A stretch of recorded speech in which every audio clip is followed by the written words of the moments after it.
Vamos esperar ele anunciar aqui. Pronto, estamos no ar. Vamos fazer nossa primeira rodada? Então, o que vocês acharam do texto? Quem quer começar?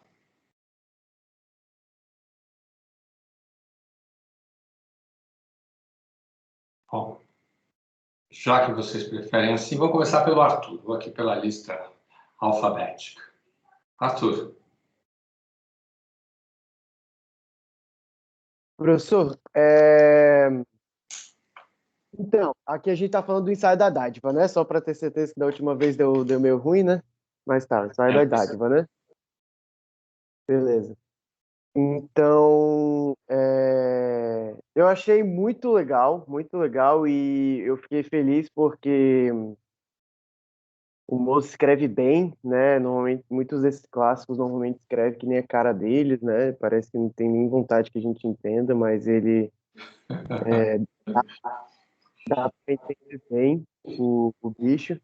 Uma coisa que eu achei bem interessante é a forma como ele usa a comparação. Eu gostei muito tipo, ele, né, às vezes dá até uma insegurança, né, o que já falaram também, uma noção de que a gente é meio burro, que a gente não conhece nada, porque o cara taca casos e casos e vai citando milhões de coisas diferentes, né, e vai indo, né? E você não conhece quase nada do que ele está falando. Eu, pelo menos, conheço quase nada do que ele está falando, mas segue o baile.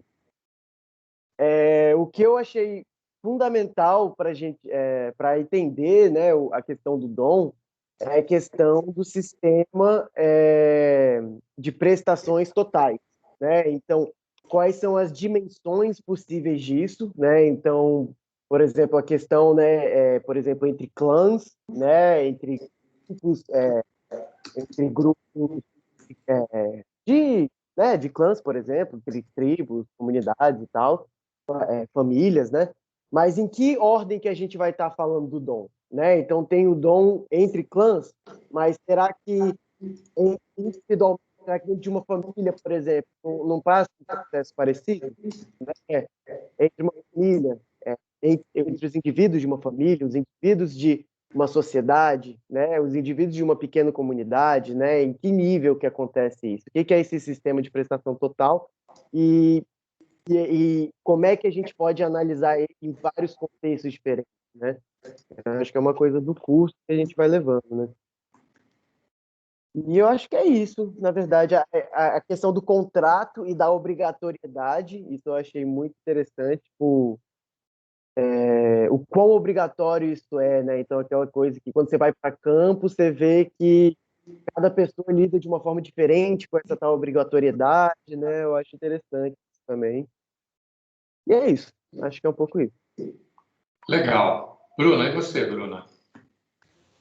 Eu gostei bastante do texto. Eu já tinha lido antes, na verdade, né? Foi a introdução ao capítulo 1. E aí, dessa vez, eu tentei reler observando que os textos que a gente tinha lido antes. E eu dei mais atenção para as notas também, porque metade do texto é quase notas. E é muita informação, e é muita informação boa. E me deu uma agonia até, porque eu acho que se ele tivesse agregado as notas ao texto, teria ficado algo muito melhor, muito mais completo. Só que ele fala que o ensaio sobre a dádiva é só para indicar uma maneira de tratar o assunto, né? Então, ele já põe ali que ele não tem pretensão de construir nada muito complexo. E aí eu acho que foi isso só. E eu gostei porque ele explica o rol que eu não estava entendendo direito quando a gente leu os outros textos, que eu não tinha muita base. E foi isso. Tá bom. E você, Daniel? Então, professor, eu li o texto e também tentei fazer um pouco aquilo que o senhor tinha sugerido, de anotar algumas coisas durante a leitura. Na primeira leitura me parecia que ficou muito claro o que eu tinha lido, mas eu acho que tem alguns detalhes que me escapam ainda, né?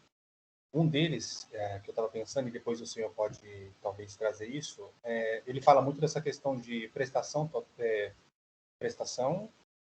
como é que é? Fenômenos, não, sistema de prestações totais. E aí tem algum momento que ele também faz uma certa alusão ao fato social. Acho que ele talvez empresta esse conceito do Durkheim, mas ele faz uma mudança, não sei. Aí depois o senhor pode me dizer ou não.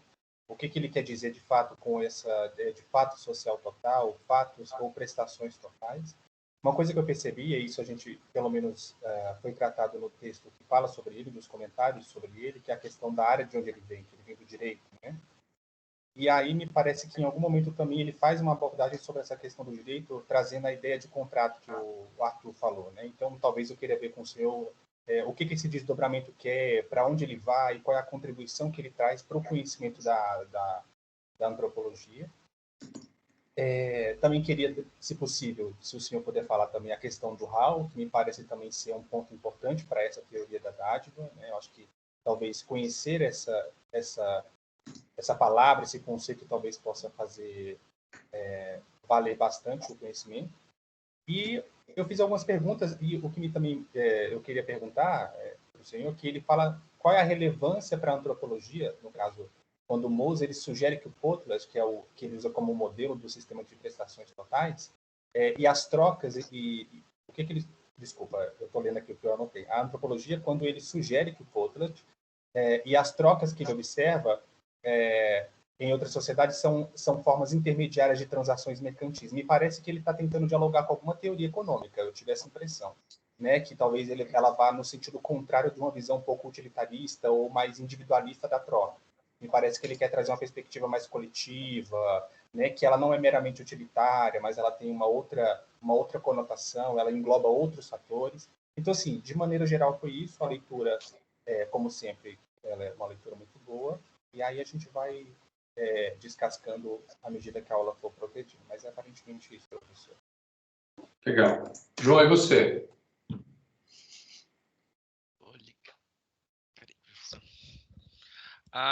Eu acho que, para mim, pelo menos, foi difícil ler o texto agora. Voltar para o ensaio da dádiva sem ter em mente todas as coisas, os levantamentos que a Sigô tinha trazido no texto anterior. Então, sobre o que está ali não é a teoria, é só enfim,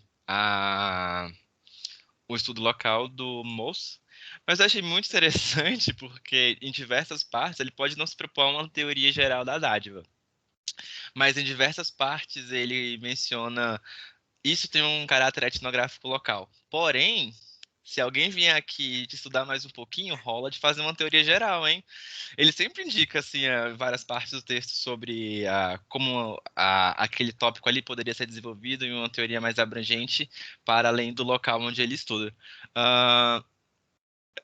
E uma coisa específica que me chamou a atenção foi quando ele traz a explicação da questão da dádiva, não da dádiva, acho que é quando ele está falando do potlatch no direito maori, que ele explica de onde vem essa necessidade de retribuir, com a explicação de que as coisas não seriam só coisas, elas teriam meio que uma parte da alma dos seus, de quem as possuía. Então você ficar com aquela coisa aí acumulando, ela ia trazer para você propriedades mágicas que poderiam te afetar negativamente. E daí a importância de você retribuir até que esse bem eventualmente volte para a pessoa que originalmente possuía ele. Eu acho que no geral esse foi o ponto que mais chamou a minha atenção no texto, e também a questão eu acho que quando a gente fala da dádiva, muitas vezes a gente foca na questão da obrigação de retribuir, e ele volta a focar que além de retribuir, antes disso, né, é muito importante que você aceite o presente, a dádiva da pessoa que está te oferecendo. E é isso no momento, professor. Legal. Luiz, e você? Eu? Sim.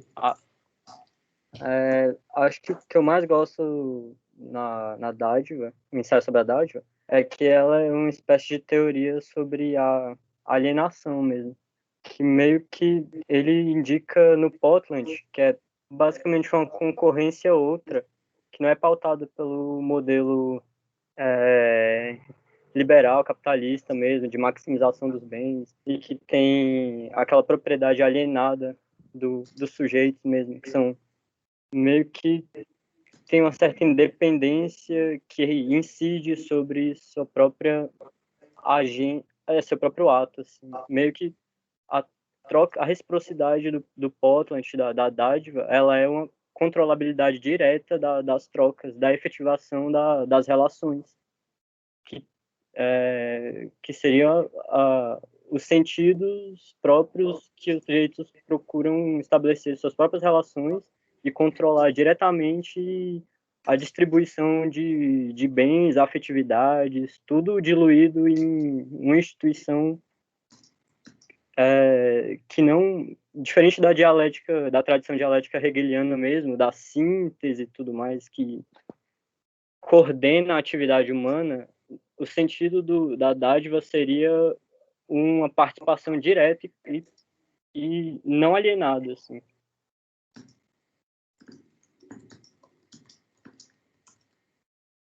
Tá.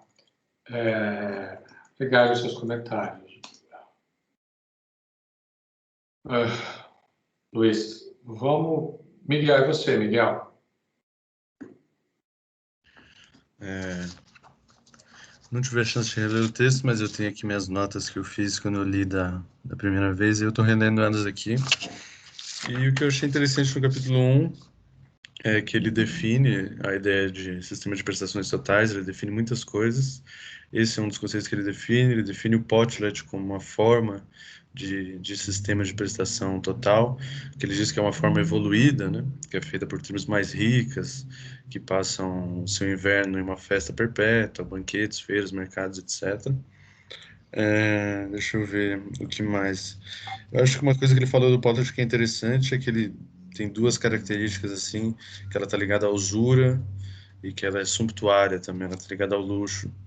Então, usura, ganância, ambição, mesquinhez, tudo isso também está presente de fundo nessas trocas, assim, são disputas por hierarquia, pela obtenção do mana, pela não perda do mana, enfim, se você não retribuir uma certa dádiva, você está sob a pena de perder o mana por romper o contrato que é estabelecido, e o mana está ligado à autoridade, então tem honra, tem prestígio que está envolvido também nesse circuito de trocas. E é uma coisa muito curiosa que o Arthur, o Arthur? Não, o Luiz estava falando. Eu também, quando eu li o Ensaio sobre a Dádiva pela primeira vez, eu li mais ou menos com essa visão, assim. Sei lá, o Moço, ele traz algo completamente diferente, assim, do que é o sistema capitalista, assim, uma forma de organizar a troca, de organizar a vida econômica, assim, a reprodução da vida material, que é muito diferente, assim, do que a gente vive, né? E eu li sempre pela primeira vez, sempre com essa ideia na cabeça, assim, de que, sei lá, o Mozart, de certa forma, ele provincializa o que é o capitalismo, né? Ele nos ajuda a provincializar isso e ver que há formas muito diferentes, assim, de organizar a vida material, assim. Mas eu me desapontei, assim, de certa forma, porque você vê ali que tem disputas, né? Tem disputas muito ferrenhas, assim, tem relações de autoridade, tem relações de desigualdade entre tribos, entre pessoas, e, enfim, essas coisas não mudam também, né? E isso está presente lá bastante. Enfim, o fato de você não retribuir uma dádiva, às vezes significa uma morte social, o moço chega a falar em algum momento. E uma dúvida que eu tenho para você, professor, é como diferenciar humana, o conceito de mana que ele fala, do conceito de Hall, assim, eles são a mesma coisa ou eles são coisas distintas, né? E eu acho que quando ele entra na parte do Hall, eu acho que você consegue entender muito mais no que ele é diferente, assim, do Levi-Strauss, assim. Que o princípio da reciprocidade para o Mozart, ele toma um aspecto muito concreto, assim. Ele vai no Maori, ele elenca o Hall como uma espécie de regra que define o princípio da reciprocidade entre os Maori. Para o Levi-Strauss já é outra coisa. O princípio de reciprocidade ele é um princípio lógico, né? Inconsciente, universal. E para o Moz, ele é específico, né? O Hall é específico aos Maoris e é o que define a especificidade do princípio da reciprocidade para os Maoris. Então, eu acho que deu para entender bastante, já no capítulo 1, essa diferença que ele tem para o Levi-Strauss. Mas acho que é só isso, assim. À medida que for avançando, eu posso falar mais coisas. Legal, obrigado, Miguel. Pedro, e você?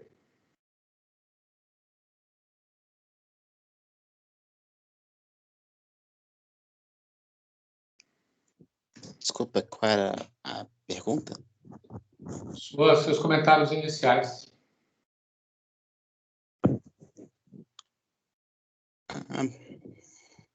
Eu não acho que deu muito. A introdução eu achei bem construída. Ele expõe rapidamente seu objetivo e sua metodologia. Eu não tenho muito para adicionar além disso. Tá bom. E você, Vitor? Opa, professor. Assim, algumas coisas que eu pensei, algumas pessoas já falaram, mas coisas... Vitor? Alô? Oi? Então, deixa eu ver. Tá me ouvindo? Beleza. Sobre fato social total, fiquei com os conceitos que ele apresenta, né, que eu fiquei pensando um pouco sobre como que, ao mesmo tempo que ele não está preocupado exatamente em construir uma teoria sobre a dádiva, ele está apresentando um caminho, uma forma, né, de iniciar um possível estudo, né? Ele está sempre falando sobre, né, coisas que podem ser aprofundadas, essas notas enormes do texto. Mas eu fiquei pensando sobre a coisa dessa ideia de fato social total, que é um conceito que ele apresenta, né, como sendo algo, né, que engloba todos esses aspectos, né, das diversas instituições da vida, né, religiosa, jurídica, moral. Eu fiquei pensando lá no texto, no final do primeiro capítulo, quando ele fala sobre a questão, ele dá uma introdução sobre a coisa, né, da teoria do sacrifício, essa ideia, né, da dádiva como sendo essa troca não só entre pessoas morais, enfim, mas também entre pessoas e os deuses, essa ideia, né, da religiosidade também. E uma outra coisa, né, que acho que não falaram, que ele fala, acho que ninguém falou antes ainda, ele fala bem pouco também, mas que eu achei interessante essa observação que ele faz sobre a ideia da esmola, né, como meio que uma junção, parte tanto dádiva, fortuna, do outro lado, essa noção de sacrifício também. E essa associação que ele vai fazendo, né, com o cristianismo, o islã e tal. Eu acho que por enquanto só isso, né?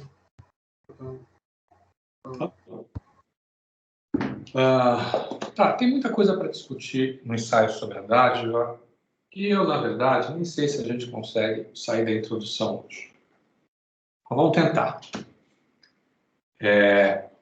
Eu vou fazer o seguinte, deixa eu botar o texto aqui na tela, e aí a gente vai discutindo com o texto...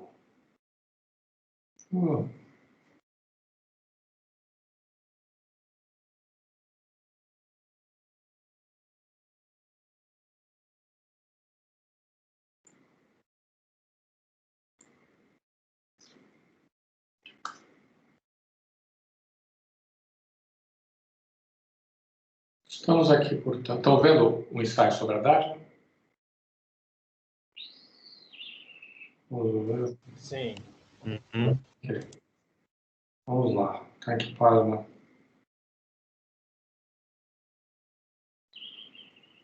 183.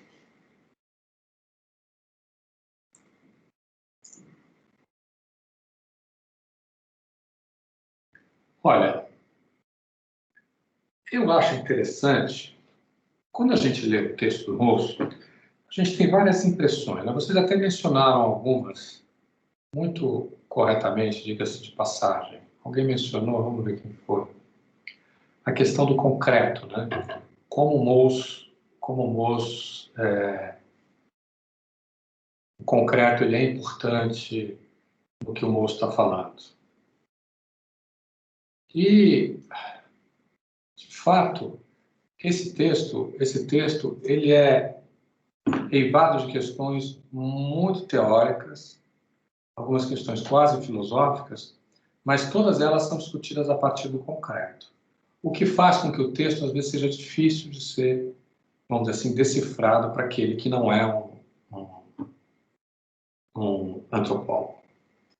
Então, olha só. Pega só o começo do texto. Olha que coisa engraçada.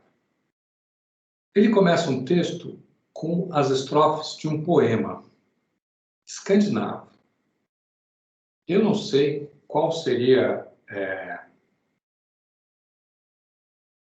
eu não sei qual é a data desse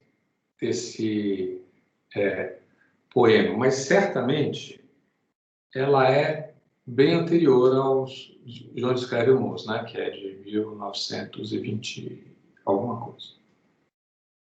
Posso dar um zoom. Melhorou?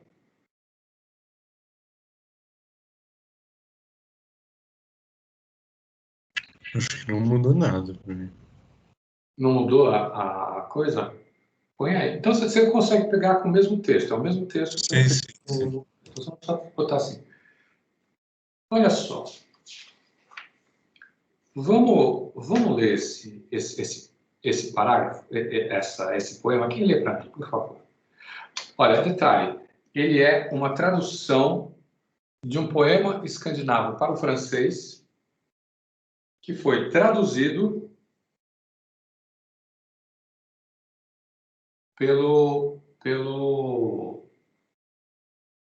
foi traduzido do francês para o português. Então, claro, pode ter aí questões. Ok? Então, vamos lá. Quem lê para a gente?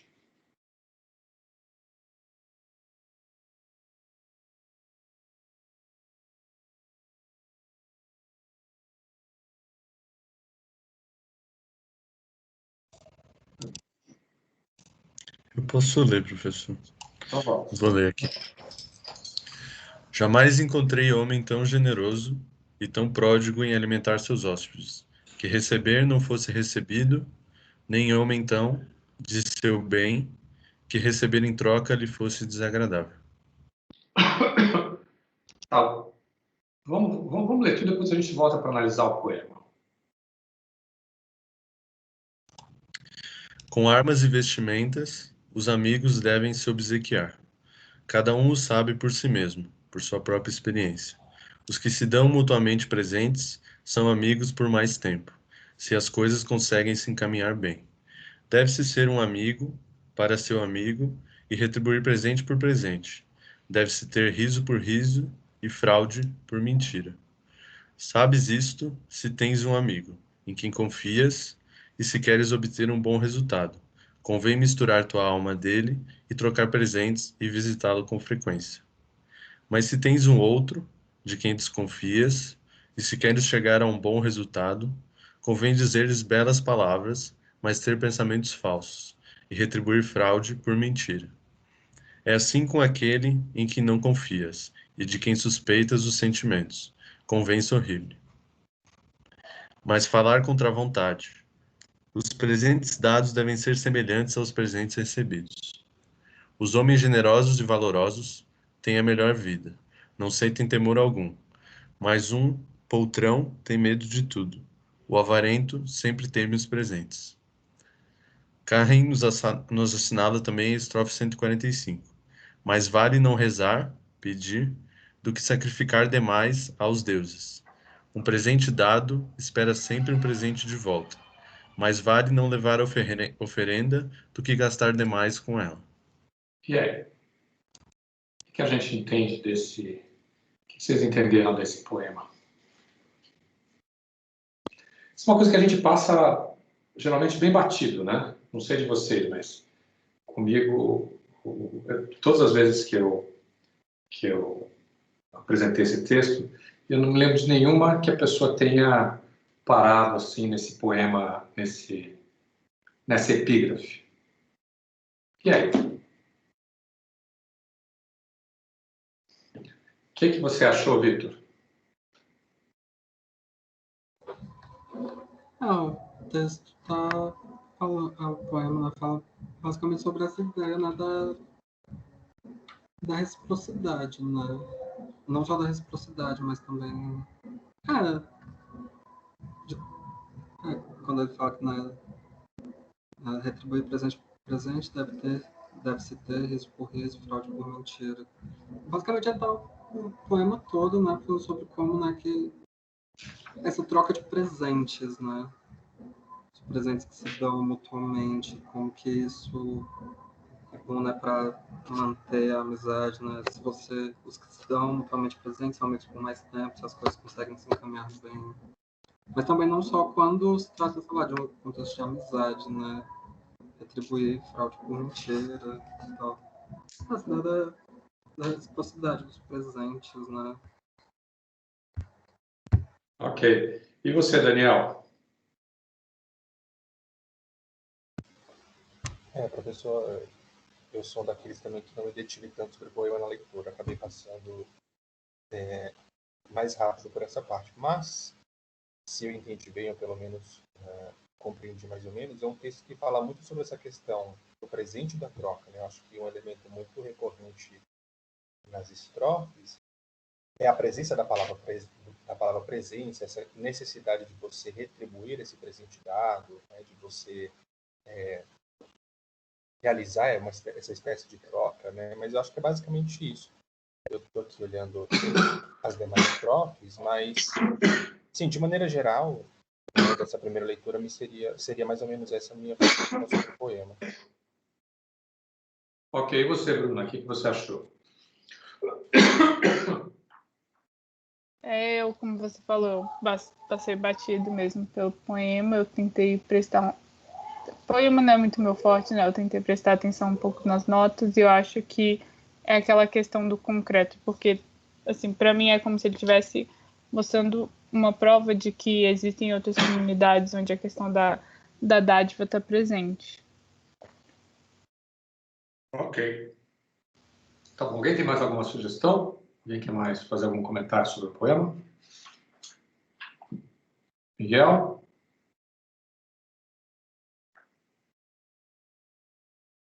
Parece que ele está discutindo uma questão ética, né? Tipo, mesmo sendo um poema, parece que ele está apresentando como se fosse uma explicação, uma questão ética e moral, né? Aí é um primeiro dado que ele apresenta, né? Como é que um poeta expressa essa questão da moralidade e explica, deixa bem claro essa questão da troca, né? Que nem os outros falaram. Ok. Tá, ó. Mais alguém? Tá bom. Eu quero sugerir para vocês algumas coisas. Vocês vejam se vocês concordam ou não comigo. A primeira coisa que me parece assim que me impacta no poema é como é fácil de compreendê-lo. Vocês, não sei se vocês concordam comigo, mas ele tem aqui uma estrofe em que ele fala assim: cada um sabe por si mesmo, pelas suas próprias experiências. Isso aqui não corresponde à nossa experiência em sociedade?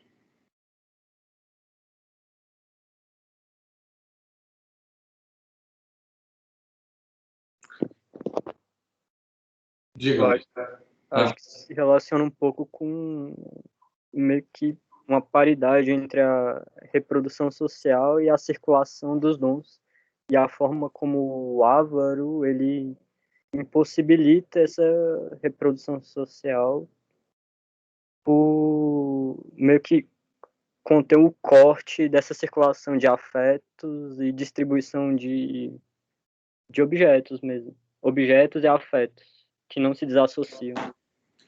Eu acho que você tem toda a razão.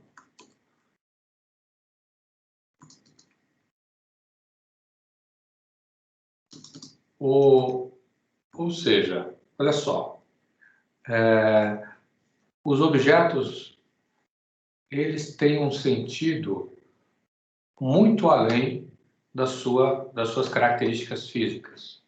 Ou, como a gente poderia, citando Marx, já que a gente está, com o seu valor de uso ou seu valor de troca. Não é o que está em jogo aqui. Ou seja, aqui circulam várias coisas, né? O prazer, como você falou, o afeto, circula também roupas. Olha que coisa esquisita para nós, né? Roupas e armas, que tem a ver com a época, né? Hoje a gente certamente talvez desse roupas, mas não é particularmente para nós um presente, dependendo da roupa, claro, mas vibrante, porque, enfim, tem várias razões para isso, mas não cabe aqui. Então, assim, a primeira coisa que chama atenção é isso, como a gente consegue facilmente se identificar. Talvez a última estrofe, a 145, que tem a ver com o sacrifício, talvez a gente estranhasse um pouco. Mas o avaro, a ideia do avaro ter medo do presente. Isso para nós faz parte do nosso. O avaro é uma figura importante na literatura brasileira e no imaginário. Ele é o quê? Ele é aquele cara que acumula, mas não quer dar nada, né? É um cara que não quer participar da vida social, onde tudo para ele tem a ver com o dinheiro que o lucro que ele vai obter. É quase como se o avaro fosse, vamos dizer assim, tivesse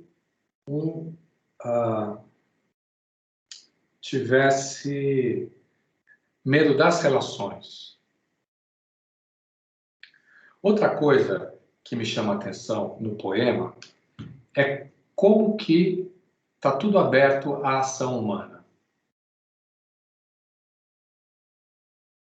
Quando você vai ler mais tarde Lévi-Strauss, você vai pensar nos funcionalistas, nos estruturais funcionalistas do tipo Radcliffe Brown, e os Preacher não, eu acho que já é mais diferente. O mesmo Malinowski, parece que a sociedade é uma repetição mecânica de um modelo que, enfim, sofre pouca a ação dos homens, no sentido de alterá-las, no sentido de...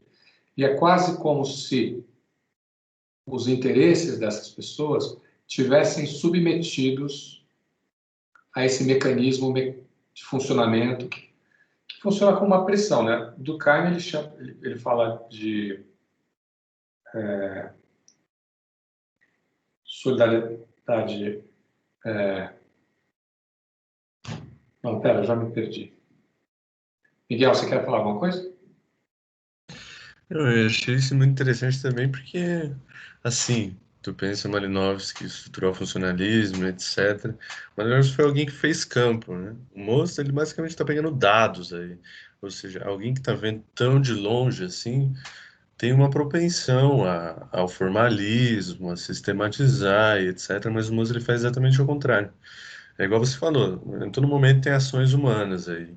Mesmo que o Mozart não seja aquele cara que foi a campo, viu os imponderáveis, viu as coisas acontecendo em loco, assim, ele consegue pegar a ação humana mesmo, assim, nada foge disso, nada é para estrutura, nada, enfim, ele não foge disso, assim, isso que eu acho também muito interessante.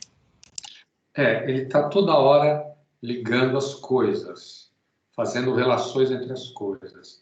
E essas relações, elas nem sempre o dado permite uma relação, digamos assim, pura, né? Uma relação universalizável de uma maneira simples e fácil. Às vezes ele vai e volta. Ele fala alguma coisa, ele parece desfazer lá na frente. Mas é porque o dado está levando a isso. Então, o dado tem essa maleabilidade. Ele propõe muitas coisas. É quase como se ele propusesse alguma coisa que está aberta, não está fechada. Então, assim, você veja só. Tem uma coisa aqui que eles traduzem que é assim, que é se as coisas se encaminham bem, né? Que é o que isso significa? Que elas podem não se encaminhar bem, né? Acho que é o mais imediato do coisa, que as coisas elas podem, elas não necessariamente se dão bem, né? Elas não necessariamente, e tem coisas para além disso, né? Outra coisa, então, assim, tem ação e tem essa coisa, que o outro também tem ação. Então, nem sempre a sua ação vai para o outro. Outra coisa que me chama a atenção aqui é como que essa ideia de que o presente e a manipulação, elas caminham juntas. Quer dizer, você tem um amigo que você tem confiança, que você gosta, mas para obter um bom resultado, você deve misturar a alma dele e, portanto, tem que trocar presentes e visitá-lo com frequência. Que a visitação também é uma forma de prestação, né? Visitar e receber.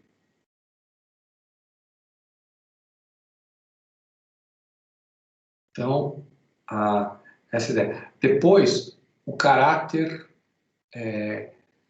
competitivo dessa prática. Por quê? Se você tem um amigo e você desconfia, ok, você deve trocar presentes. Então, você deve trocar desconfiados. E você deve, e se você receber algum prejuízo, você deve retribuí-lo também. Ou seja, você não dá, se você ele mente para você, você mente para ele também. Você vai falar a verdade.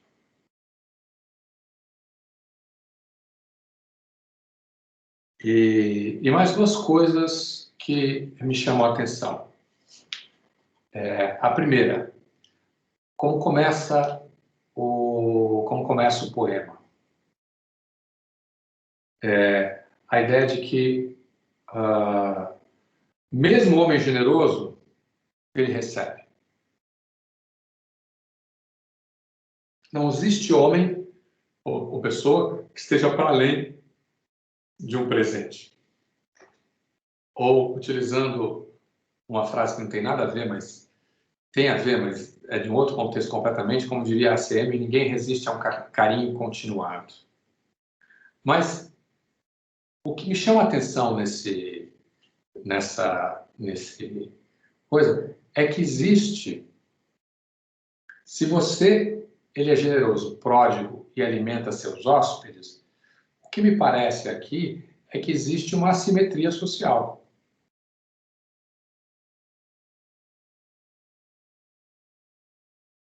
E tem essa coisa da comensalidade, né? A hospitalidade tem a ver com receber pessoas, tem a ver também com comida, com distribuir comida, com dar comida, com alimentar. E aqui, um nem homem tão orgulhoso, talvez, ou tão satisfeito do seu bem, eu acho que por isso que dá essa sensação de assimetria, que receber em troca lhe fosse desagradável. Eu contrasto isso aqui com essa última parte, quando ele fala do avarento, que o avarento teme presentes. E aí a pergunta é por que vocês concordam com essas minhas impressões? Vocês divergem? Vocês têm algum comentário?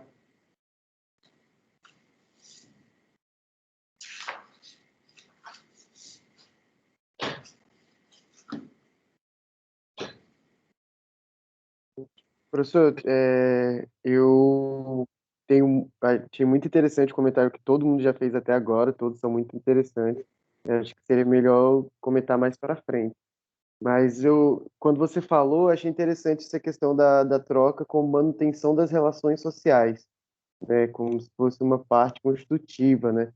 E como é que a ação é exatamente o elemento do livre-arbítrio dentro das estruturas, né? Dentro do parentesco, dentro dos sistemas de mercado, qualquer sistema que seja, a ação humana é exatamente o ponto do livre-arbítrio, né?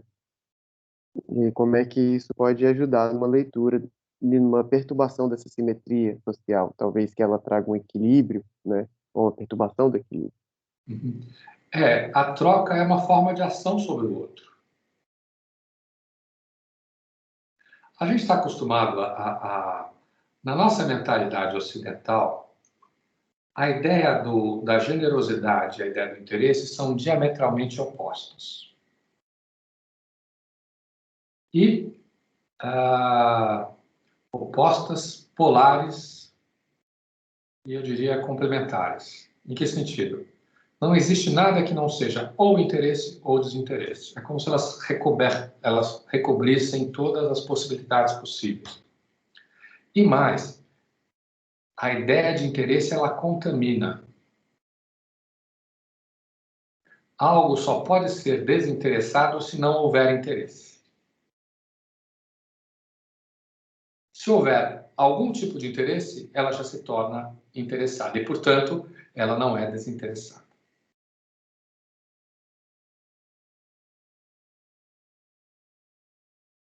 Vocês concordam com isso? Eu concordo. Eu não sei se o Arthur vai discordar de mim, eu não sou nenhum conhecimento da psicanálise, mas geralmente eu acho que tem essa discussão acerca daquele pertence ao altruísmo, né, daquela ação que é desinteressada. Nunca li nada sobre, deve ter sido alguma coisa que eu vi, algum comentário, mas assim, eu tenho para mim que existe geralmente nas ações humanas um certo interesse.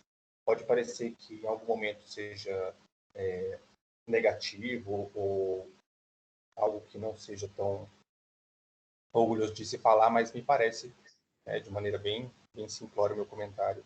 E faz sentido esse comentário, essa análise que o senhor faz acerca da troca. Ou seja, em outras palavras, é quase como se nós não tivéssemos categoria para lidar com isso. Vê se vocês entendem o que eu estou dizendo. Essa mistura que a dádiva propõe, ela é uma mistura de coisas que nós vemos como separadas e incompatíveis entre si. Mas o que ele está mostrando aqui é que a dádiva, ela é tudo isso. Ela tem um desinteresse e mexe com uma relação de afetos, como o Luiz tão bem mencionou. Mexe com uma questão ou seja, tem aí a gratuidade, você oferecer livremente, um ato de vontade, claro, aparentemente, que é livre e não constrangido, e tem a ver com, está muito próxima à ideia de hospitalidade, né? Você dá coisas para o outro, você chamar o outro para dentro da sua casa, você compartilhar com ele coisas que são suas, você oferecer a ajuda que ele precisa, enfim, dar presentes, etc. Mas isso, ao mesmo tempo, tem interesse. Ao mesmo tempo, tem. Mesmo que eu estou dando, eu vou gostar de receber de volta. Mesmo que não seja na mesma proporção no que eu dei. Claro, isso varia de acordo com as circunstâncias. Mas vou dar um exemplo.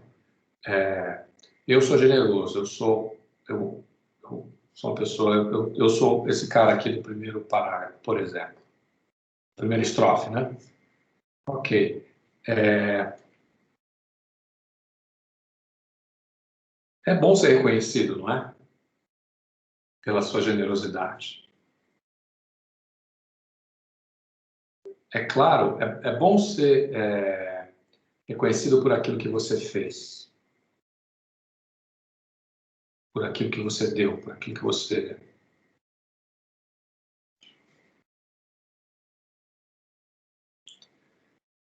E mais? A ideia também de que a troca nem sempre é uma coisa boa, no sentido de que ela leva como é que é o nome? Ela leva a harmonia, né? Uma coisa que o Miguel se decepcionou. Ou seja, como se a sociedade pudesse ser um mundo idílico sem conflito. E é gozado, Miguel, que esse tipo de suposição, ela é uma suposição muito brasileira. Um americano, por exemplo, não pensa que a sociedade tem ausência de conflito. Pelo contrário, a sociedade ela é caracterizada pelo conflito.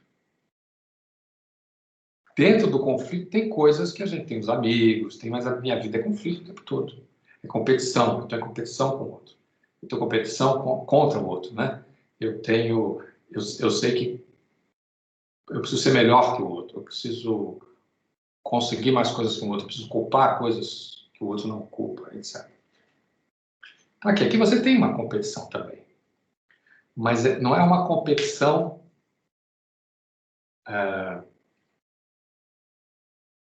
é uma competição mediada por dons e contra dons, mas ela está presente.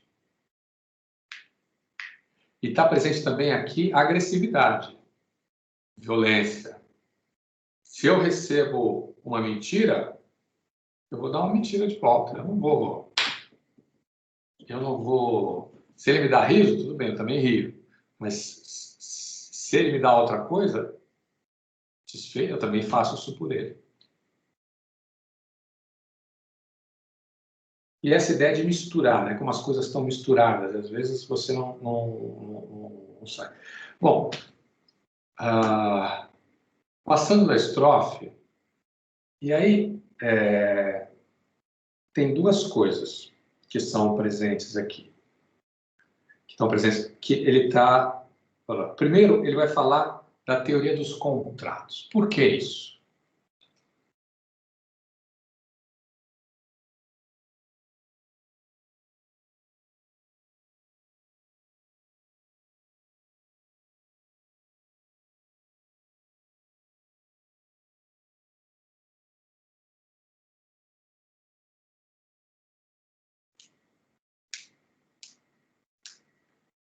Por que contrato aqui é importante?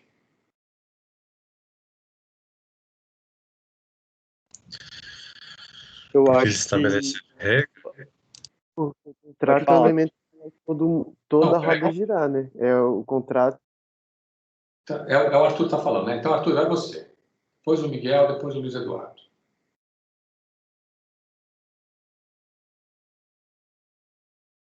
Arthur?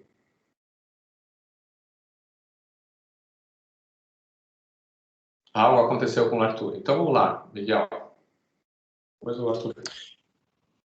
Eu acho que ele vai no direito porque é o direito que estabelece a regra.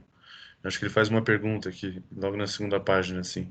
Qual é a regra de direito e de interesse que nas sociedades tipo atrasado ou arcaico faz que o presente recebido seja obrigatoriamente retribuído? Que força existe na coisa dada que faz que o donatário a retribua? Por isso que ele vai diretamente para o direito, porque é o que estabelece a regra das trocas. E também tem um bem durkheimiano. Não, tudo bem, mas olha só, presta atenção. Tudo bem, você tem razão. Ele está exatamente nesse ponto. Mas por que o contrato? Você não respondeu essa pergunta anterior. Por que o contrato? Por que ele simplesmente não diz assim, o que faz um presente recebido possa ser retribuído? Arthur?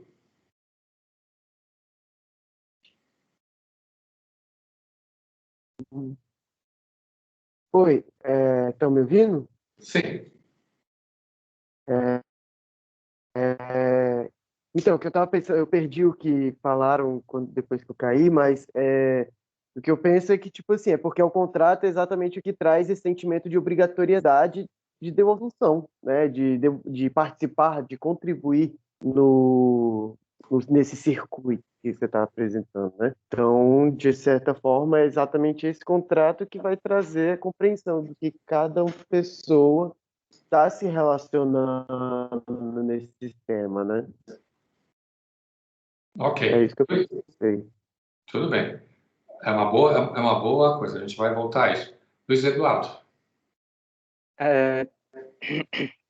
Eu acho que o Mose procura fundamentar uma outra qualidade de contrato que se contrapõe diretamente a Hobbes mesmo, ao contrato hobbesiano, que é pautado pelo medo do outro enquanto constituição geral de um Leviatã.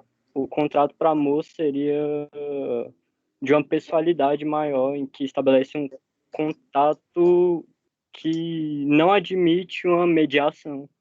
Então seria um contrato pautado na amizade mesmo e na dívida, uma dívida que estabelece a reciprocidade.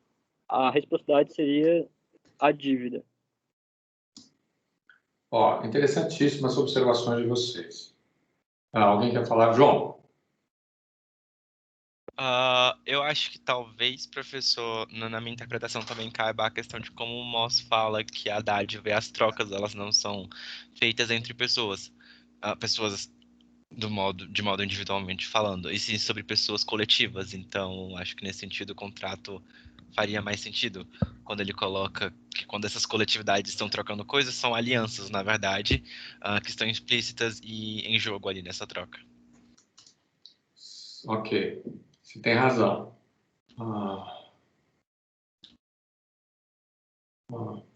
Tá. Agora, aqui tem um universo. Tem vários sentidos aqui. Primeiro é o sentido mais básico. O que é um contrato? Contrato, ele é um acordo que obriga essas partes, não é? Pela sua própria vontade, ou seja, as partes, elas voluntariamente se colocam no contrato, elas concordam com o contrato, e só na medida em que elas concordam com o contrato é que o contrato passa a valer para elas. Então, e aqui tem um sentido jurídico, de um contrato mesmo, ou seja, um contrato que é assinado pelas pessoas que tem. Agora, para além disso, e a gente vai voltar aqui quando falar sobre bens pessoais e as coisas, né? O direito das coisas, o direito pessoal. Tá. Mas, para além disso, tem uma outra implicação. Por que Hobbes, Rousseau, Locke, por que os contratualistas pensam a sociedade a partir do contrato?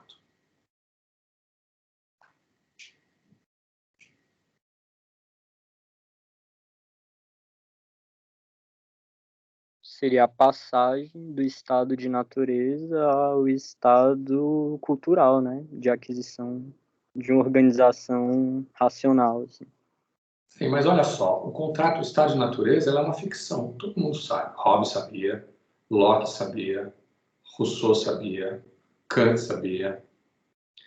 O contrato, ele é uma coisa bem interessante, porque ele é a exceção do Rawls, que é semelhante, mas é diferente.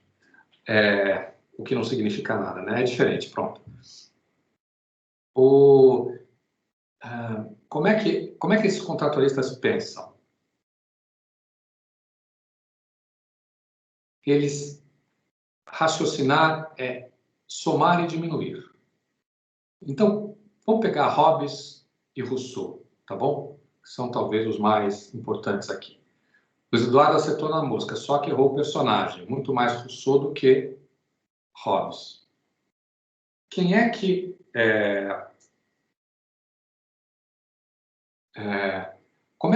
o que é o estado de natureza para Hobbes?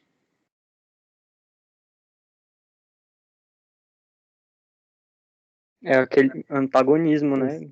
Todos contra todos. Sim, esse é o resultado do estado de natureza. Mas como é que ele monta o estado de natureza?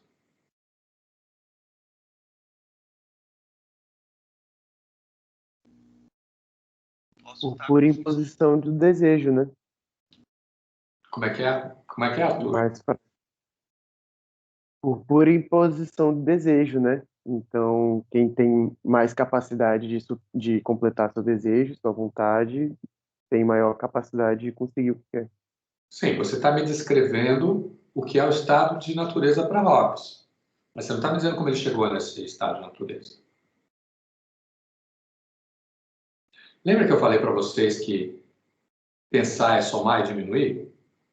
Então, pensa só o seguinte. O que o Hobbes pensa? Ele pensa na sociedade. Primeiro, ele pensa no indivíduo. Todos eles pensam no indivíduo. Isso é importante, eu já vou voltar a isso.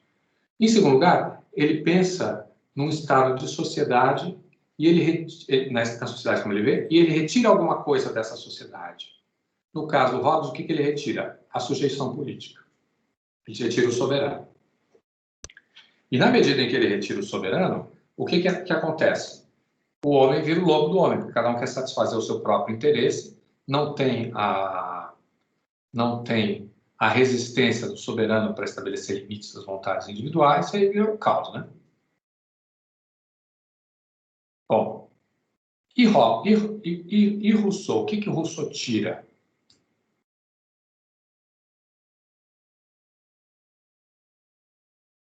Ele tira a sociabilidade. O estado de natureza para Rousseau é o grau zero de sociabilidade. Ou seja, é o homem, como ele é hoje, mas não tem sociedade. Então, o que ele seria? Esse é o estado de natureza para Rousseau.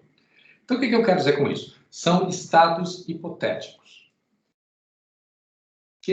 do qual eles precisam ter uma noção para saber, Rousseau é super, para ter uma noção do justo. É um estado que não existe, não existirá, nem nunca existiu, mas sobre o qual é preciso ter uma noção exata para bem saber o justo.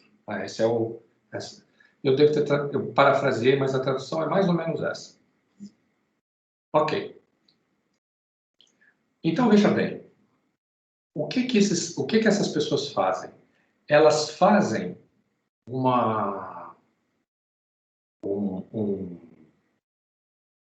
eles fazem uma grande teoria política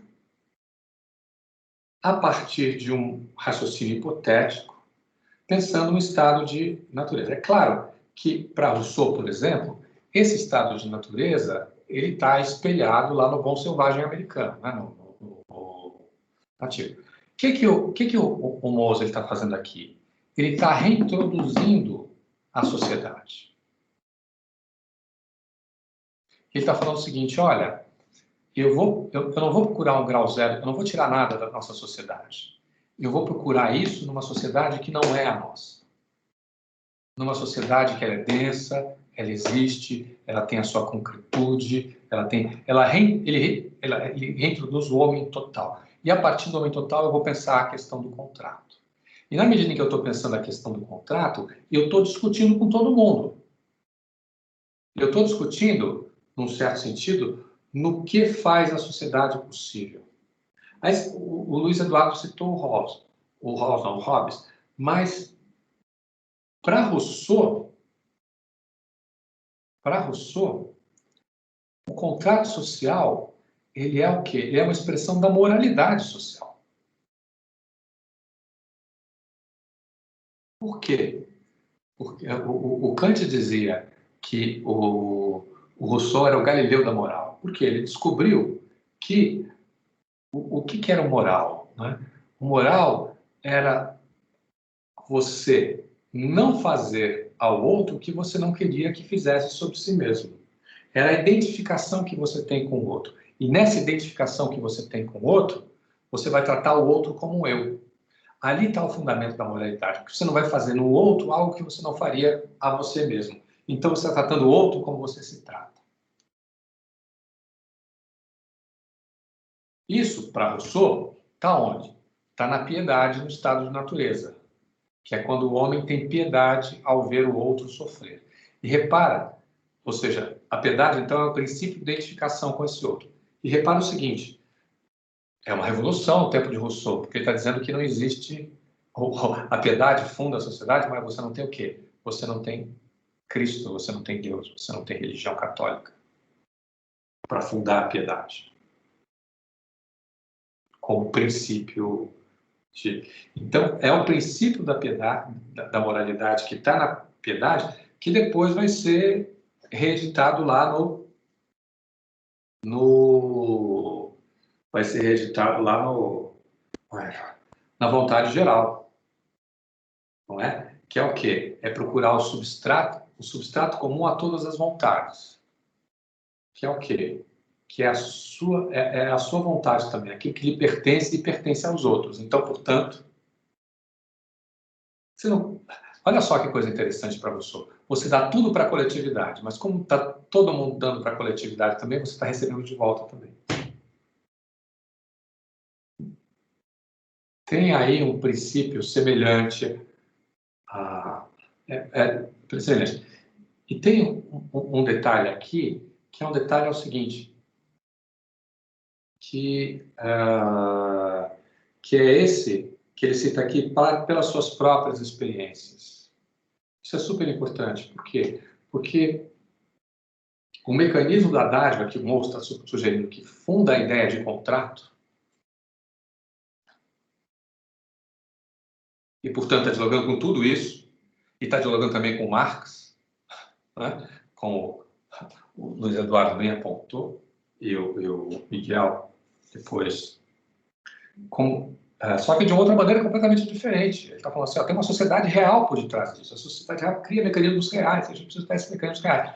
E esses mecanismos, eles não estão sujeitos a grandes elucubrações teóricas ou grandes elucubrações. Eles existem em pessoas reais que estão se relacionando de maneiras reais, que usam esse mecanismo de uma maneira absolutamente a partir das suas próprias experiências. Eles não precisam de nenhuma grande teoria política para fazer isso. É algo que está dando imediato. E isso, inclusive, mais tarde vai... isso é importante também, viu? Lévi-Strauss, mais tarde, na hora que ele vai usar a dádiva como o fundamento da sociedade, né, que a sociedade é formada pela troca das mulheres, das palavras e das coisas, e vocês entendem o mecanismo do parentesco? A gente desce um pouco do parentesco, né? Mas, enfim, vocês entendem o mecanismo do parentesco para o Lévi-Strauss?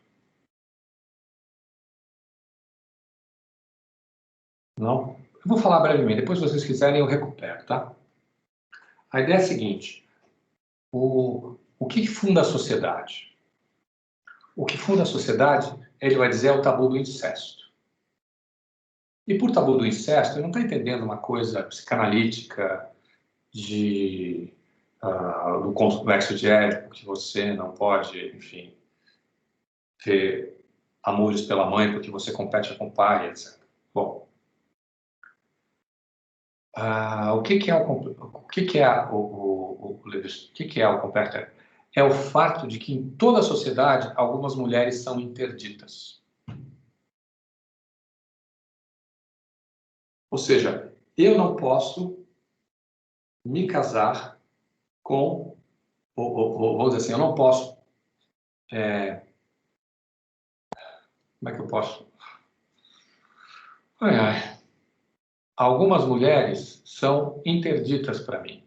E essas mulheres que são interditas para mim são as mulheres que me são mais próximas. Algumas mais distantes, mas as mais próximas, né? Nessas categorias, geralmente está a mãe, a irmã, enfim, a tia. Aí vai, né? Tem O que isso significa, teoricamente? Teoricamente, significa o seguinte, que eu não posso, que como eu não tenho acesso a algumas mulheres, para eu ganhar uma mulher para mim, o que eu preciso fazer? Eu preciso dar uma dessas mulheres que me são interditas em troca de uma outra mulher. Isso estabelece a passagem da biologia para a cultura, do fato biológico da reprodução para o fato social da aliança. Eu preciso me aliar com outro para, nessa aliança, poder ter mulheres. Para isso, o que eu faço? Eu dou as minhas mulheres. Bruna, você pode ter toda a razão de dizer que isso é machista. A fórmula funcionaria inversamente também, até o próprio Lévi-Strauss ele admite. Ele só vai dizer que não existe caso etnográfico parecido, o que depois vai ser discutido com como é que é o nome dela? O gênero da dádiva, a Stratera. A Stratera vai discutir isso. Vai propor uma outra coisa, tem outra coisa a ver, enfim, é um outro negócio. Mas, enfim, nós estamos falando de teoria, por enquanto, né? Que está surgindo daqui. Bom, o que isso tem a ver com o que o Luiz? Tem a ver com essa, pelas suas próprias experiências, que a ideia de que a dádiva é a relação mais imediata do eu com o outro. Não existe outra relação mais imediata. O que significa mais imediata? Que você não pode... Eu diria assim, eu vou utilizar a expressão do Moore, que não funciona aqui, mas vocês vão entender. É a mais simples. Em qual sentido? Ela não pode ser reduzida a nenhuma outra. Você vai reduzir a dádiva ao quê?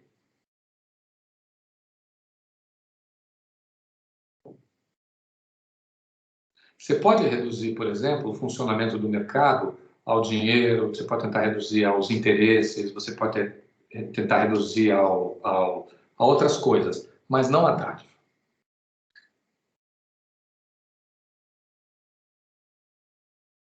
Esse é um ponto importante. Fez sentido para vocês?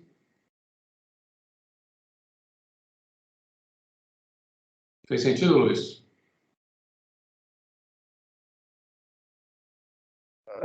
Acho que mais ou menos. Mais ou menos? Tá bom. Por que você acha que mais ou menos, Luiz? Eu não consegui.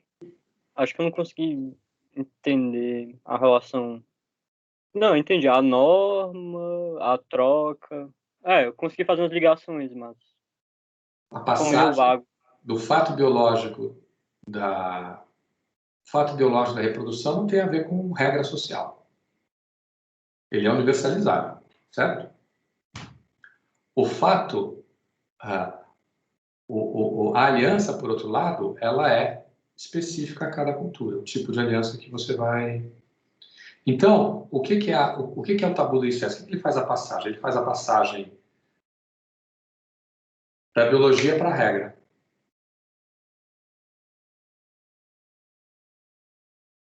Doravante, em parte, pelo menos, a biologia está submetida à regra. Por quê? Porque eu só posso reproduzir com algumas mulheres, não com todas. E para eu conseguir mulheres para mim, eu tenho que estabelecer uma relação social, cuja maneira mais imediata de relacionar com o outro é o quê? É a dádiva, é a troca.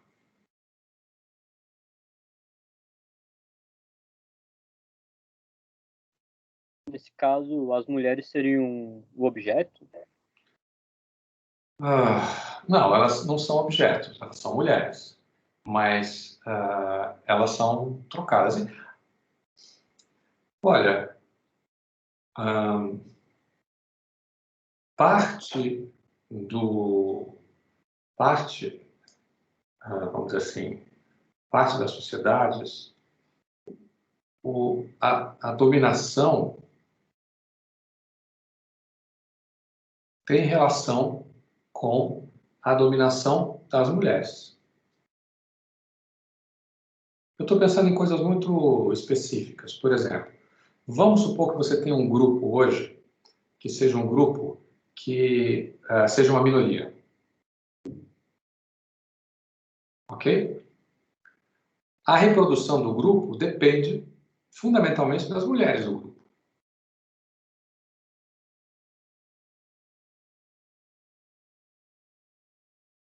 Por quê? São elas que não apenas vão reproduzir. Eu estou pensando no estado de dominação, hein? Não é qualquer estado. São elas simplesmente que vão reproduzir as novas gerações, não apenas biologicamente, no qual elas precisam, mas também socialmente. Então, esses grupos passam a exercer um controle mais rígido sobre as suas mulheres, o que viola o interesse, os direitos, vamos dizer assim, a liberdade dessas mulheres. Às vezes estão a fim de outras coisas. Às vezes não, mas às vezes estão a fim. Ou seja, em outras palavras, eu tenho até um texto sobre isso, depois se vocês tiverem curiosidade, me lembrem que eu envio. Está em inglês, enfim. Mas que o fato de você apoiar a reprodução cultural de minorias, muitas vezes tem como consequência, pode ter como consequência, a opressão das mulheres, uma maior opressão das mulheres.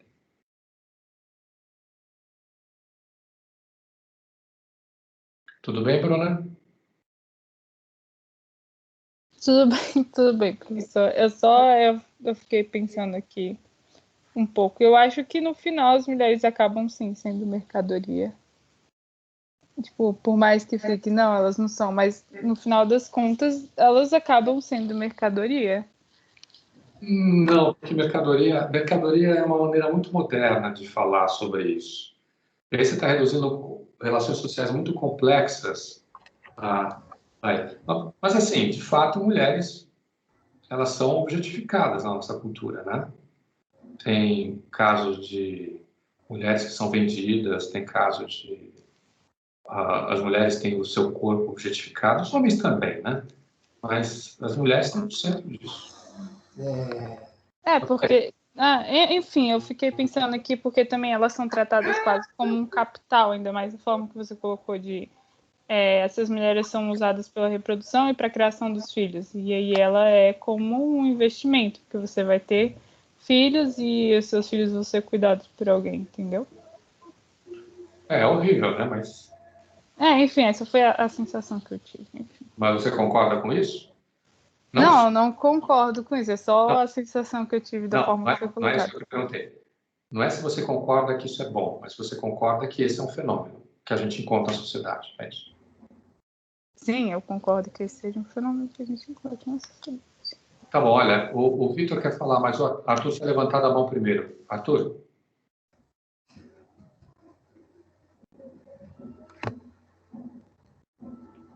Professor, quando você fala que, por exemplo, a dádiva é a forma mais elementar da relação entre eu e outro, né? Então, dessa forma, você está implicando um contrato a se fazer, né? A se introjetar, né? Então, já entra na questão de nascemos já com a questão da dádiva, né? Como se a dádiva fosse realmente humana, algo presente na psique, né? Ou ela é algo aprendido, como, por exemplo, o tabu, né? Que é a inserção na cultura, na linguagem, nas regras da linguagem, né? Mas aí eu fico pensando, nessa inserção, nessa introjeção do eu na cultura, vem a apreensão dessa questão da dádiva, né? Mulheres pode ser, né, pelo que eu entendi, o objeto eleito, né? Assim como né, nessa questão da objetificação, né? Tanto como outras coisas que a gente vê sendo trocadas como objetos, né? Mas eu fico pensando assim, então, se a dádiva é como tabu, né? Como uma das leis, como se fosse uma das formas de se relacionar com o outro, uma coisa que eu pensei foi, então, não é uma coisa que vem com o ser humano. É uma coisa de pensar que, na verdade, é algo adquirido como o pacto social, né? Como o contrato social. Mas, na medida que é eu e o outro, aí vem a questão que eu estava pensando, que seria, então, não necessariamente depende de uma coletividade, mas pode ser individual, entre eu e o outro, entre, por exemplo, um presente que eu dou para o meu amigo, ou então eu visito o meu amigo, que nem você falou, né? E dessa forma, eu, de alguma forma, mantenho aquela relação, né? Ok. Então, eu fico pensando... Minha resposta. A troca não pode ser inata, uma espécie de instinto, né? Mas ela está ligada com o... E na hora que você fala simples, eu falo simples, eu quero dizer o seguinte, há coisas simples e complexas, ok? O que é uma coisa complexa?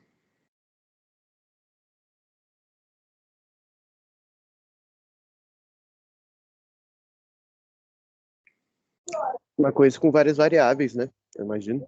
Não. É o que não é simples. O simples é o que não é complexo. O complexo é formado pela união, a mistura de vários simples. Entendeu? Então, o complexo ele pode ser reduzido ao simples, não? Que você chamou de variáveis, né? Ou seja, uma situação complexa, você pode tentar reduzir ela. Isso é uma questão lógica. Até aí não tem... Então, o que eu quero dizer que a dádiva é a maneira mais simples de relacionar um com o outro, não é que ela seja do ponto de vista biológico, é que você não tem como reduzi-la a nada, a nenhum outro elemento que não seja ela mesma. Quer ver? Eu vou te dar uma outra ideia. Na nossa cultura, na nossa sociedade, a ideia de bom.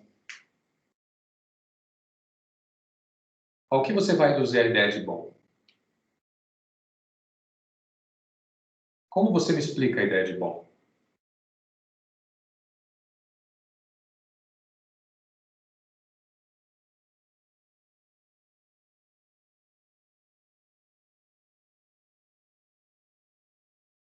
Não tem muito, né? Uma coisa Aliás, simples esse. você reduz as outras coisas à ideia de bom. Ou a ideia de bem, né? As duas. Tem como você reduzir? Qualquer tentativa que você vai fazer é exemplificar coisas que são boas ou coisas que são ruins. O que é bom? O bom é o bom. Mesma coisa a dádiva. Não tem como você reduzir a dádiva a alguma outra coisa. A dádiva é, vamos dizer assim, se eu posso me expressar dessa maneira, é quase como a partícula fundamental. A metáfora é ruim. Ela tem muitas limitações, mas eu acho que talvez consiga transmitir o que eu quero dizer. Partícula fundamental no sentido de que ela não é formada por outra partícula, ela é que forma as outras.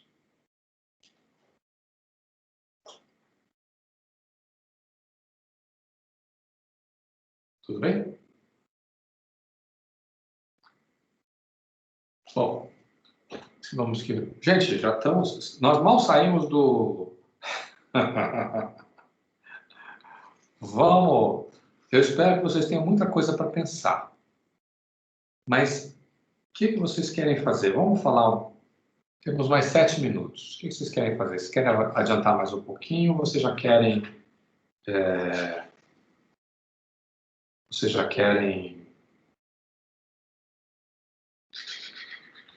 Talvez falar um pouco sobre esse fenômeno social total.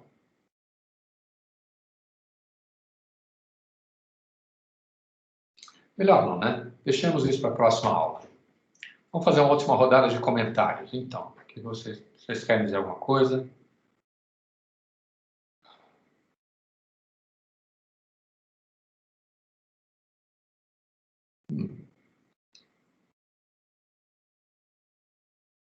João?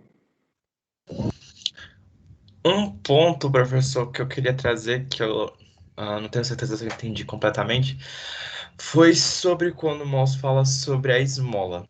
Sobre a esmola, eu acredito, e sobre o presente às crianças. Que não necessariamente seriam fenômenos que eles colocariam como obrigatoriedade o retorno, né? Obviamente. Então, como isso se encaixa? É uma dádiva que ela não requer uma retribuição? Não seria uma dádiva? É que você já está lá na frente, João, e a gente está aqui ainda atrás. A gente vai chegar aí, não se preocupe não. Isso tem a ver com a teoria do sacrifício e o circuito de troca entre os homens e os deuses. Mas a gente vai chegar a isso mais à frente. Relaxa aí que nós ainda estamos aqui em questões teóricas. A gente vai chegar já como que a gente pensa isso. Tudo bem? Então, eu sei que você está ansioso pelo sacrifício, mas a gente já chega lá. Arthur?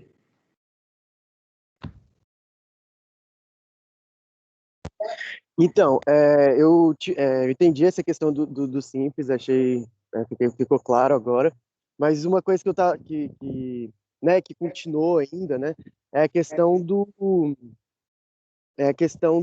da dádiva como a inserção no meio social, né? Então você falou sobre o Levi-Strauss e a questão do tabu, né? Então lá tem certas mulheres que eu me privo e por isso eu de alguma forma eu troco, né? Que nem você colocou, eu troco aquelas que eu não posso por algumas que eu posso, né? Mas a dádiva em si vai muito além do objeto eleito, né? Ela é um componente de troca. E aí eu fico pensando, então, novamente, é porque a dúvida persistiu um pouco do último comentário. Então, a dádiva, a gente pode pensar como essa inserção no mundo da troca, né? Pelo que é mais uma dúvida do que... Não, Arthur, é que você tá complexificando uma coisa que é simples. Não é simples no sentido de que é fácil de entender, não é nada disso. É simples no sentido de que você está colocando mais coisa. Eu dei o exemplo do Levi-Strauss. Dádiva é troca, ponto. Ok?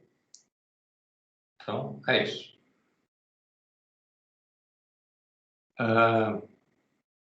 Eu dei o exemplo ao Lévi-Strauss dizendo o seguinte, para Lévi-Strauss, a troca é o fundamento da sociedade. É o que permite a passagem do mundo da natureza para o mundo da cultura. E ela só pode fazer essa passagem, por quê? Porque ela é a maneira mais imediata de relacionar um e o outro. Mais imediata no seguinte sentido, ela não precisa de outras mediações. Ela não pode ser reduzida a outras coisas. Nós não encontramos outras formas de... Isso tem a ver com uma outra questão, que é uma questão filosófica. Quando um filósofo liberal vai conversar com você, ele vai dizer o seguinte, olha, se dois homens se encontram no meio do deserto, eles têm duas alternativas. Ou eles estabelecem as regras para a sua convivência, uma ideia de contrato, né? Então a gente vai fazer isso. Ou eles se matam. Há um erro profundo nessa formulação. Por quê? Porque eles trocam. Mas não precisa ser mediado por um consenso sobre as coisas. A troca é uma experiência imediata, imediatamente dada em sociedade. O problema é que a nossa mentalidade ocidental, a nossa mentalidade capitalista, a gente não só acredita que a dádiva ela é ruim em alguns momentos, como a gente esconde a dádiva. A gente ignora. Esse é o sentido da conclusão. Boa parte da nossa moral, hoje em dia, diz Mosley na conclusão, está associada à dádiva.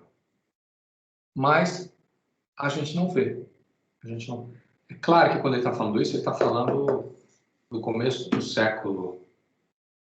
Ele está falando de um século liberal, né? Porque é o século XVIII, ele está seguindo o século XVIII, que é um século liberal, onde o liberalismo... A gente vai ler o plano, vocês vão entender o que eu quero dizer com isso. Quem já não leu, né? Então, Arthur, guarde aí a sua hold your horses, que a gente está aqui ainda atrás, tá bom? Beleza, professor. Mais algum comentário?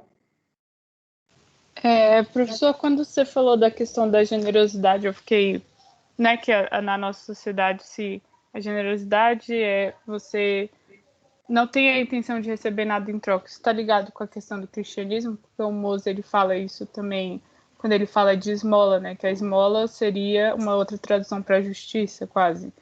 E aí, tipo, eu acho que essa pretensão de generosidade, ela vem muito com o cristianismo, porque você não tem que esperar nada em troca.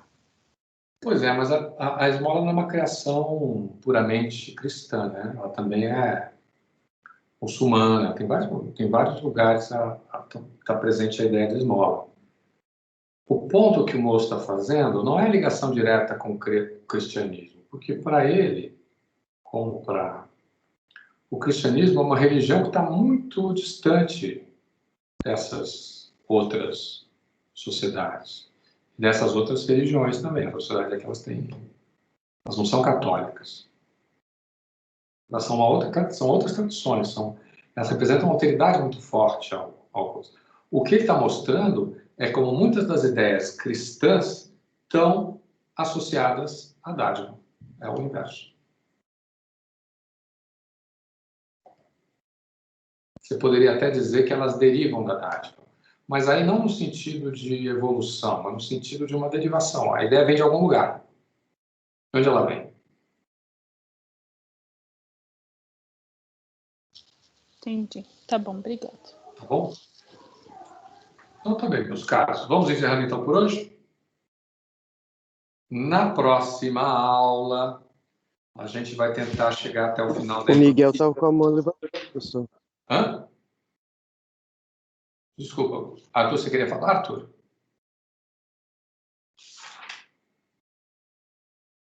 Arthur? Eu posso esperar, professor. Mas era só um comentário. Não, o Miguel estava com a mão levantada. Desculpa. Eu não vi não, Miguel. Vamos lá, Miguel. Fala, então. Não. Professor, você aprofundou bastante na ideia do direito, do Não, contrato. eu só falei. E eu fiquei pensando assim, é porque eu reli recentemente a Divisão do Trabalho, tive que reler a Divisão do Trabalho do Durkheim.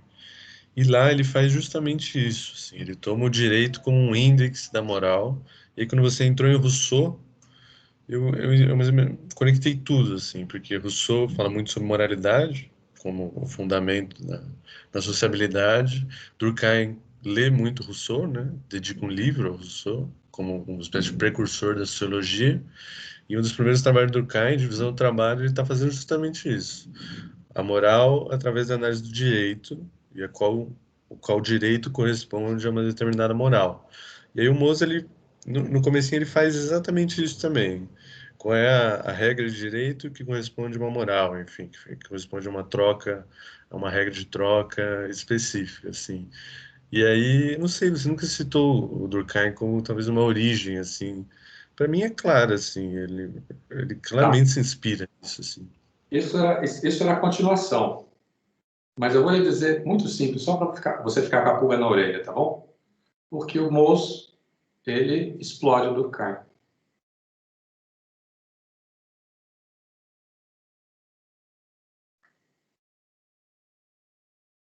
Você está esperando que eu continue, né? Veja o capítulo seguinte, to become...